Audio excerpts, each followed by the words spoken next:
This video is brought to you by AKSIAS. Hello guys, ఈరోజు మనం చూడబోయేటటువంటి topic ఈ మధ్య కాలంలో న్యూస్లో ఎక్కువగా కనిపిస్తున్నటువంటి స్టార్లింక్ ప్రాజెక్ట్. ఈ స్టార్లింక్ ప్రాజెక్ట్ గురించి మనం తెలుసుకోబోయేటటువంటి ఇన్ఫర్మేషన్ ఏంటంటే, ముఖ్యంగా ఈ స్టార్లింక్ ప్రాజెక్ట్ అసలు న్యూస్లో ఎందుకుంది, అసలు ఈ స్టార్లింక్ ప్రాజెక్ట్ అంటే ఏంటి, ఇందులో భాగంగా లేటెన్సీ, హై లేటెన్సీ, లో లేటెన్సీ అనేటటువంటి రెండు పదాలు వస్తున్నాయి. యూపీఎస్సీలో కానీ గ్రూప్ 1 ఎగ్జామ్లో కానీ ఆబ్జెక్టివ్ క్వశ్చన్స్గా అడిగేటటువంటి అవకాశం ఉన్న పదాలు. అందులోనే భాగంగా లోయర్ ఎర్త్ ఆర్బిట్ అంటే ఏంటి, అలాగే ఈ స్టార్లింక్ ప్రాజెక్ట్ యొక్క ప్రోస్ అండ్ కాన్స్ అంటే అడ్వాంటేజెస్ అండ్ డిసడ్వాంటేజెస్ ఏంటి, ఇవి ఈరోజు టాపిక్లో మనం చూసేటటువంటి ప్రయత్నం చేద్దాం. ముఖ్యంగా ఈ స్టార్లింక్ ప్రాజెక్ట్ తాలూకా ఇన్ఫర్మేషన్ అంతా మనకి ఎక్కడి నుంచి వచ్చిందంటే, department of telecommunications, ministry of communications, government of India has pointed out Starlink internet services is not license to offer internet based services. అంటే ఈ స్టార్లింక్ ప్రాజెక్ట్ ఆధారంగా వచ్చేటటువంటి ఈ ఇంటర్నెట్ ఏదైతే ఉందో దీన్ని మన దేశంలో అమలు చేయడానికి వీలు లేదు అంటూ డిపార్ట్మెంట్ ఆఫ్ టెలికమ్యూనికేషన్స్ ఒక నోటిఫికేషన్ని జారీ చేయడం జరిగింది. అయితే అసలు ఈ స్టార్లింక్ ప్రాజెక్ట్ ఏంటి? ఈ వ్యక్తి ఈ మధ్యకాలంలో ప్రపంచానికి బాగా సుపరిచితమైనటువంటి వ్యక్తి. ఇతని పేరు ఎలన్ మస్క్. ఇతను స్థాపించినటువంటి స్పేస్ ఎక్స్ అనేటటువంటి సంస్థ మొత్తం ఈ భూమి పైన ఉన్నటువంటి వ్యక్తులందరికీ చాలా అతి తక్కువ ధరలో ఇంటర్నెట్ సౌకర్యాలను అందించడం కోసం తీసుకువచ్చిన ఈ ప్రాజెక్ట్ పేరే స్టార్లింక్ ప్రాజెక్ట్. మీకు స్టార్లింక్ ప్రాజెక్ట్ చూస్తే కనుక ఇది భూమి, ఈ భూమి చుట్టూ ఎన్నో వేల ఉపగ్రహాలను తీసుకొచ్చి ఆ ఉపగ్రహాలను ఒకదానితో మరొక దాన్ని అనుసంధానించి ఈ అనుసంధానం ద్వారా ఒక నెట్ అనేటటువంటి దాన్ని తయారు చేసి తద్వారా ప్రపంచంలో ఉన్నటువంటి అందరి వ్యక్తులకి ఇంటర్నెట్ సౌకర్యాలను అందించాలి అనేటటువంటిది ఈ ప్రాజెక్ట్ యొక్క ముఖ్య ఉద్దేశం. దీన్ని విషయాలను కనుక మనం ఇంకొంచెం చూస్తే అసలు స్టార్లింక్ ప్రాజెక్ట్ అంటే ఏంటి మీకు కనిపిస్తోంది బోర్డు పైన. స్టార్లింక్ అనేది it is a satellite based broadband network. Satellite based broadband network అంటే జనరల్గా మనకు అసలు బ్రాడ్బ్యాండ్ అంటే అర్థం ఏంటి, మనం ఇప్పుడు ఇంటర్నెట్ వాడుతూ ఉంటారు మీ ఇళ్ళల్లో. ఫర్ ఎగ్జాంపుల్ మనం ఈ మధ్యకాలంలో వాడేటటువంటి యాక్ట్ ఫైబర్ నెట్ ఉంది, ఇట్స్ ఎ బ్రాడ్బ్యాండ్ సర్వీస్. అంటే హై స్పీడ్ ఇంటర్నెట్ కోసం మనం వాడేటటువంటి సెల్యులర్ నెట్వర్క్, ఆప్టికల్ ఫైబర్తో వచ్చేటటువంటి ఇంటర్నెట్, అలాగే మనం బ్రాడ్బ్యాండ్ నెట్వర్క్స్, ఇవన్నీ మన డైలీ లైఫ్లో ఇంటర్నెట్ అందించేటటువంటి చిన్న చిన్న టెక్నాలజీస్. ఇప్పుడు ఇతను ఏమంటాడంటే ఈ బ్రాడ్బ్యాండ్ నెట్వర్క్ని శాటిలైట్స్ ద్వారా అందిస్తారు అంటాడు. ఇప్పుడు కూడా వచ్చేటటువంటి శాటిలైట్స్ ద్వారానే. మరి ఇప్పుడు వచ్చే ఇంటర్నెట్కి ఇతను అందించబోయేటటువంటి ఇంటర్నెట్కి మధ్య వ్యత్యాసం ఏంటి, అది మనం ఇప్పుడు చూడాల్సి ఉంది. అలాగే ఈ శాటిలైట్ ఇప్పుడు ఉన్నటువంటి శాటిలైట్స్ అంటే ఇప్పుడు ప్రస్తుతం వాడుతున్నటువంటి శాటిలైట్స్ ద్వారా వచ్చేటటువంటి ఇంటర్నెట్కి హై లేటెన్సీ అనేది ఉంటుంది. ఈ లేటెన్సీ ఏంటో నేను మీకు నెక్స్ట్ స్లైడ్లో చూపిస్తాను. ఇప్పుడు ఈ స్పేస్ ఎక్స్ అనేటటువంటి సంస్థ ఈ స్టార్లింక్ ద్వారా మనకి ఇస్తున్నటువంటి ఈ ప్రాజెక్ట్ తాలూకా ముఖ్య ఉద్దేశం ఏంటి, ఇది ఒక కన్స్టలేషన్ ఆఫ్ శాటిలైట్స్ని తయారు చేస్తుంది. అంటే దాదాపుగా 4425 శాటిలైట్స్ని లోవర్ ఎర్త్ ఆర్బిట్ అంటే భూమికి దగ్గరగా ఉండేటటువంటి ఒక భూకక్షలోకి పంపించి తద్వారా ఈ శాటిలైట్లన్నింటినీ కూడా ఇందాక నేను చెప్పినట్టుగా ఒక నెట్ లాగా తయారు చేసి తద్వారా ఇంటర్నెట్ని high speed internet, cable like ఇంటర్నెట్ని భూమిపైన ఉన్న ప్రతి ప్రాంతానికి కూడా అందించాలనేటటువంటిది ఈ ప్రాజెక్ట్ యొక్క లక్ష్యం. దీనికి గాను 4425 శాటిలైట్లని డిజైర్డ్ కవరేజ్ అంటే వాడు అనుకున్న స్థాయిలో కవరేజ్ రావడానికి గాను లోవర్ ఎర్త్ ఆర్బిట్లో అందించాలనేటటువంటిది లక్ష్యం.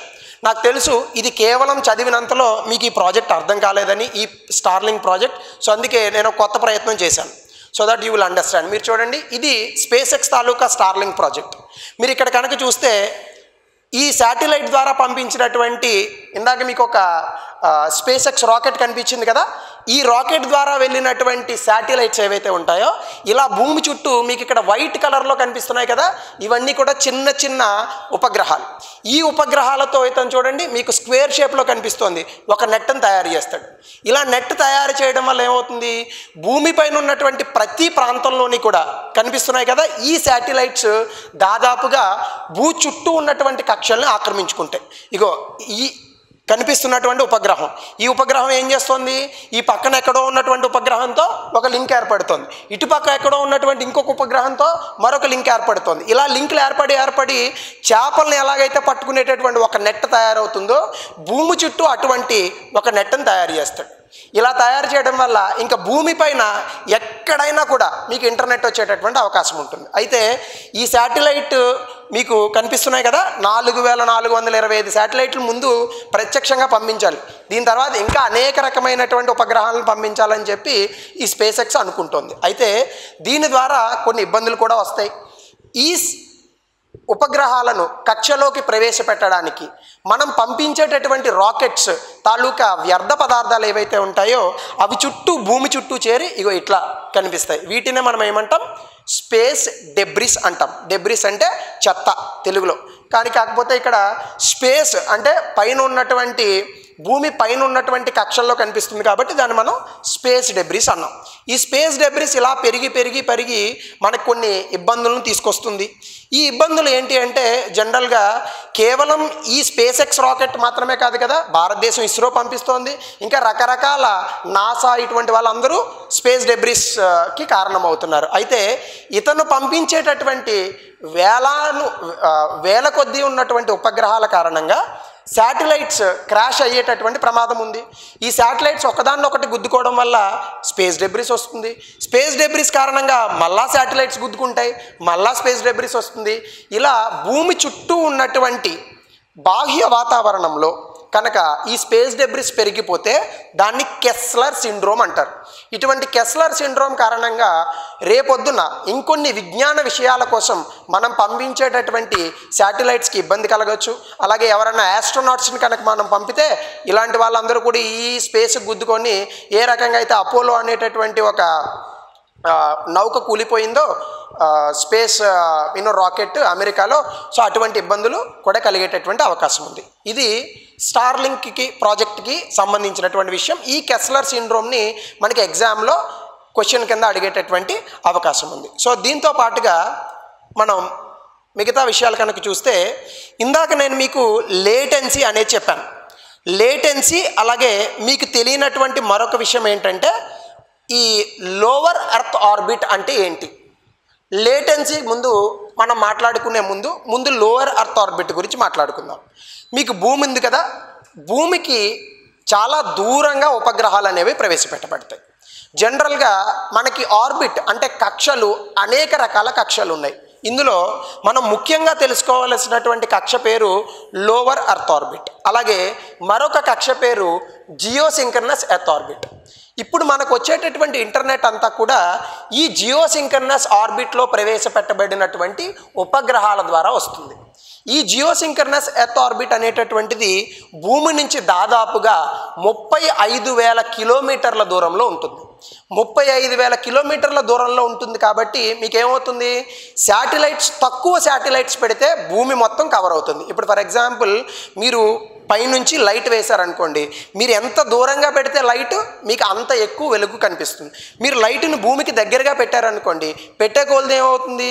ఈ లైట్ తాలూకా విస్తీర్ణం అనేటటువంటిది తగ్గుతుంది. అలాగే ఇక్కడ కూడా ఈ జియోసింక్రనస్ ఆర్బిట్ అనేటటువంటిది 35,000 కిలోమీటర్ల భూమి నుంచి దూరంగా ఉన్నటువంటి కారణం చేత 4 లేదా 5 ఉపగ్రహాలతో భూమిపైన మీరు ఇంటర్నెట్ అనేటటువంటిది ఇవ్వచ్చు. కానీ లోవర్ ఎర్త్ ఆర్బిట్ అనేటటువంటిది కేవలం 1000 కిలోమీటర్ల దూరంలోనే ఉంటుంది భూమి నుంచి. 1000 కిలోమీటర్ల దూరంలో ఉండేటటువంటిది ఇది గరిష్టంగా ఉండేటటువంటి డిస్టెన్స్. కనిష్టంగా ఎంత ఉండొచ్చు? కేవలం 160 కిలోమీటర్లు ఉండొచ్చు. కనిష్టంగా ఎంత ఉండొచ్చు? కేవలం 160 కిలోమీటర్లు ఉండొచ్చు.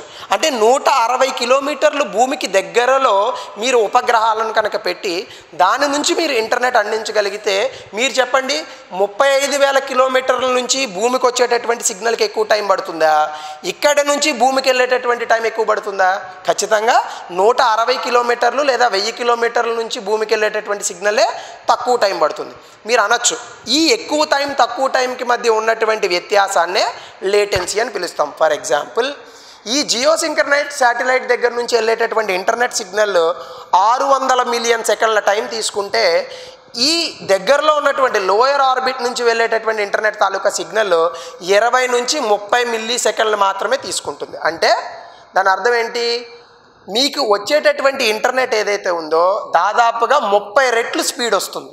స్టార్లింక్ ప్రాజెక్ట్ చెప్పేటటువంటి విషయం ఏంటంటే ప్రపంచవ్యాప్తంగా మీరు ఎక్కడున్నా ఇంటర్నెట్ పొందొచ్చు. దీనివల్ల ఎంత స్పీడ్తో? మ్యాక్సిమం 1 Gbps స్పీడ్తో వెళ్ళొచ్చు.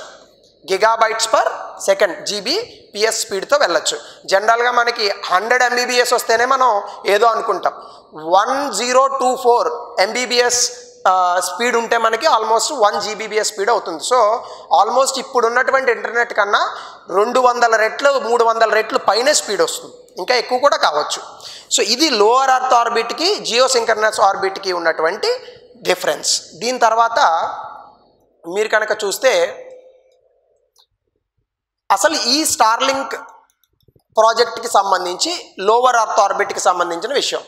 ఈ లోవర్ అర్త్ ఆర్బిట్ అనేటటువంటిది భూమికి చాలా దగ్గరగా ఉంటుంది. ఆల్రెడీ చెప్పాను. ఎంత ఎత్తులో ఉండొచ్చు? మ్యాక్సిమం 1000 నుంచి 2000 కిలోమీటర్లు ఉంటుంది. అతి తక్కువ ఎత్తు 160 కిలోమీటర్లకి దగ్గరగా ఉంటుంది. ఇది జనరల్గా ఎక్కువ యూజ్ చేసేటటువంటి ఆర్బిట్. అంటే for example image satellite systems కానీ కొన్ని టెలికమ్యూనికేషన్స్ వ్యవస్థలకు కానీ హై ఇమేజింగ్ రెజల్యూషన్స్ ఎర్త్ నుంచి తీసుకోవడానికి ఉండేటటువంటి వ్యవస్థలకు కానీ ఈ ఆర్బిట్ని వాడుతూ ఉంటారు. జనరల్గా జియో సింక్రనస్ ఆర్బిట్లో పెట్టేటటువంటి శాటిలైట్స్ కన్నా ఇందులో ఉండేటటువంటి హెల్ప్ ఏంటంటే మనకి ఇన్ జనరల్గా మీకు ఫర్ ఎగ్జాంపుల్ నేను ఒక ఎగ్జాంపుల్ చూపిస్తాను so that you will understand this in a better way. ఇప్పుడు ఇది మీ భూమి అని అనుకోండి. ఇక్కడెక్కడో జియో సింక్రనస్ శాటిలైట్ తాలూకా ఒక ఉపగ్రహం ఉందనుకోండి. ఇది ఎప్పుడు కూడా దీనితో అనుసంధానించి తిరుగుతూ ఉండాలి. అంటే ఈక్వేటర్ చుట్టూ మీ భూమధ్య రేఖ చుట్టూ తిరుగుతూ ఉండాలి. అంటే ఫర్ ఎగ్జాంపుల్ ఇది భూమి అనుకోండి, ఇది జియో సింక్రనస్ శాటిలైట్ అనుకోండి. ఇది ఎప్పుడు భూమధ్య రేఖ చుట్టూ తిరుగుతూ ఉండాలి సిగ్నల్ కోసం. కానీ లోవర్ అర్త్ ఆర్బిట్ ఏమవుతుంది? ఇలా తిరగాల్సిన అవసరం లేదు, కొంచెం ఒంగుని కూడా తిరగచ్చు. ఎందుకు అంటే దగ్గరగా ఉన్నప్పుడు ఏమవుతుంది? మీకు సిగ్నల్ అనేది త్వరగా అందుతుంది. దూరంగా ఉన్నప్పుడు ఏమవుతుంది? సిగ్నల్ అనేది లేట్ అవుతుంది. సో కాబట్టి మీకు ఇన్ జనరల్గా ఏమవుతుందంటే ఎక్కువగా ఈ శాటిలైట్స్కి అంటే లోవర్ అర్త్ ఆర్బిట్లో పెట్టినటువంటి భూమికి దగ్గరగా ఉన్నటువంటి కక్షలో ప్రవేశపెట్టిన ఈ ఉపగ్రహాలకు ఎక్కువ రూట్స్ ఉంటాయి. అంటే ఫర్ ఎగ్జాంపుల్ ఇది భూమి అనుకోండి, ఇది ఈక్వేటర్ అనుకోండి. జియో సింక్రనస్ శాటిలైట్ ఇలాగే తిరగాలి. కానీ లోవర్ అర్త్ ఆర్బిట్ ఏమవుతుంది? ఇలా వెళ్ళొచ్చు, కొంచెం ఇలా తిరగచ్చు, కొంచెం టిల్టింగ్ ఇచ్చి తిరగచ్చు. ఎందుకంటే అది భూమికి కాస్త దగ్గరగా ఉంటుంది కాబట్టి సిగ్నల్కి పెద్ద ఇబ్బంది ఉండదు. ఇది ఇప్పుడు ఇతను ఎంచుకున్నటువంటి ఒక మార్గం. ఇది లోవర్ అర్త్ ఆర్బిట్. అంటే ఇది ఎందుకు ఇంత ఎంఫసిస్ చేసి చెప్తున్నానంటే ఎగ్జామ్లో ఇటువంటి ప్రశ్నలే అడుగుతాడు. చాలాసార్లు అడిగాడు, మళ్ళీ అడిగేటటువంటి అవకాశం ఉంది. దీంతోపాటు ఈ ప్రాజెక్ట్లో మనకు వచ్చేటటువంటి ప్లస్ అండ్ మైనస్లు ఏంటి? స్టార్లింక్ ప్రాజెక్ట్ తాలూకా ప్రైస్ అనేది కాంపిటేటివ్. ఎందుకు? మీకు ఇప్పుడు ఫర్ ఎగ్జాంపుల్ ఇంటర్నెట్నే తీసుకోండి. గ్రామీణ ప్రాంతాల్లో వచ్చేటటువంటి ఇంటర్నెట్ కొంచెం కాస్ట్లీగా ఉంటుంది. పట్టణ ప్రాంతాల్లో వచ్చేటటువంటి ఇంటర్నెట్ కొంచెం తక్కువ ప్రైస్కే వస్తుంది. ఎందుకు? ఇక్కడ మనకు కావాల్సినటువంటి ఇన్ఫ్రాస్ట్రక్చర్ ఉంది. ఇంటర్నెట్ సర్వీస్ ప్రొవైడర్స్ తాలూకా సిగ్నల్ పాయింట్స్ ఎక్కువ ఉంటాయి. దీనివల్ల గ్రామీణ ప్రాంతాల్లో కన్నా పట్టణ ప్రాంతాల్లో స్పీడ్ ఎక్కువ వస్తుంది. అలాగే మనకి యాక్సెసిబిలిటీ కూడా చాలా ఎక్కువగా ఉంటుంది. అయితే ఇతను స్టార్లింక్ ప్రాజెక్ట్ వల్ల భూమి మొత్తం కూడా ఇతను ఉపగ్రహాలు ఉంటాయి కాబట్టి మీరు అంటార్కిటికా పోండి, అమెరికా పోండి, అనకాపల్లి రండి, మీరు ఎక్కడికి వచ్చినా కూడా ఇంటర్నెట్ అనేటటువంటిది ఒకే ప్రైస్లో ఉంటుంది. అంటే కేవలం అతి తక్కువ ప్రైస్కే, బహుశా సంవత్సరానికి $100 అనుకోండి, ఈ ప్రైస్కే అతను అదే స్పీడ్తో సేమ్ స్పీడ్తో అంటే ఒక విలేజ్లో అయినా అదే స్పీడు, పట్టణాల్లో అయినా అదే స్పీడు, లేదా అంటార్కిటికాలో అయినా అదే స్పీడ్తో ఇతను ఇంటర్నెట్ని ఇవ్వగలుగుతాడు. కాబట్టి దాన్ని ప్రైస్ కాంపిటేటివ్ అన్నాం. అలాగే ఇది everywhere, it is available everywhere. మీరు ఎక్కడికైనా పోండి, శాటిలైట్స్ అన్ని చోట్ల ఉంటాయిగా. దాదాపుగా 4000 శాటిలైట్స్ని ప్రాథమికంగా అతను కక్షలోకి పంపుదామని అనుకుంటున్నాడు. తద్వారా వచ్చేటటువంటి ఇంటర్నెట్ ఏదైతే ఉందో ఇది ప్రతి చోట అవైలబుల్గా ఉంటుంది. ఎందుకంటే భూమి చుట్టూ అన్ని శాటిలైట్స్ ఉంటాయి కాబట్టి. మూడోది, Starlink dish is easy to install. మీకు ఇన్ జనరల్గా మనకి మొబైల్ కొన్నంతలో మనకి ఫోన్లు రావుగా, అందులో సిమ్ కార్డు వేస్తేనే మనకి సిగ్నల్ వస్తుంది. అలాగే ఈ స్టార్లింక్ ప్రాజెక్ట్ తాలూకా ఇంటర్నెట్ రావాలంటే ఇతను స్టార్లింక్ డిష్ అంటే ఇప్పుడు మన డిష్ టీవీ ఎట్లా ఉంది, టాటా ప్లే డిష్ టీవీ లేదా ఎయిర్టెల్ డిష్ టీవీలు ఉన్నాయి కదా, అటువంటి ఒక డిష్ టీవీ లాంటి ఒక యాంటీనాని ఇస్తాడు. ఇది మనంతటా మనమే ఇన్స్టాల్ చేసుకోవచ్చు. కాబట్టి it is very easy to install. అలాగే ఫాస్టర్ డిజాస్టర్ రికవరీ. మీకు చూడండి, ఇన్ జనరల్గా ఏదైనా తుఫాన్లు వచ్చినా, వరదలు వచ్చినా, లేదా మనకి ఏమైనా సునామీలు ఇట్లాంటివి ప్రకృతి వైపరీత్యాలు వచ్చినా కొన్నిసార్లు ఇంటర్నెట్ సేవలను ఆపేయడం జరుగుతుంది. కానీ వాటిని మళ్ళీ రికవరీ చేయాలంటే ఈ సిగ్నల్ పాయింట్స్ కానీ లేదంటే టవర్స్ కానీ వీటిని మళ్ళీ రీబిల్డ్ చేయాల్సినటువంటి అవసరం ఉంది, పునరుద్ధరించాలి ఇంటర్నెట్ సర్వీసెస్ని. కానీ ఈ పర్టికులర్ స్టార్లింక్ ప్రాజెక్ట్లో ఇవన్నీ కూడా శాటిలైట్స్ నుంచి వైర్లెస్గా వస్తున్నాయి కాబట్టి వన్స్ మనకి మబ్బులు క్లియర్ అవ్వగానే మళ్ళీ సిగ్నల్స్ యథావిధిగా వచ్చేసి ఇంటర్నెట్ సేవలు అనేటటువంటివి త్వరితగతిన మనందరికీ అందేటటువంటి ఒక అవకాశం ఉంటుంది. అలాగే స్టార్లింక్ ప్రొవైడ్స్ ఎ రిలయబుల్ ఇంటర్నెట్. మనకి ఎప్పుడూ కూడా శాటిలైట్స్ అనేటటువంటివి అవి ఎక్కడికి కదలవు, అవి అలా కన్స్టలేషన్లో అలా ఉంటూనే ఉంటాయి.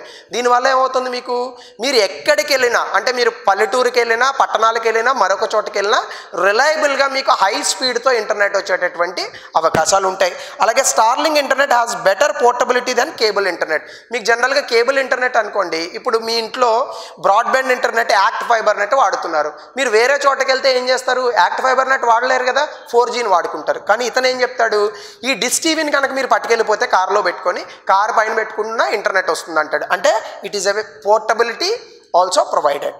దీంతోపాటు ప్రతి సాంకేతిక పురోగతికి కూడా పాజిటివ్లు ఎన్ని ఉంటాయో నెగిటివ్లు కూడా అన్నే ఉంటాయి.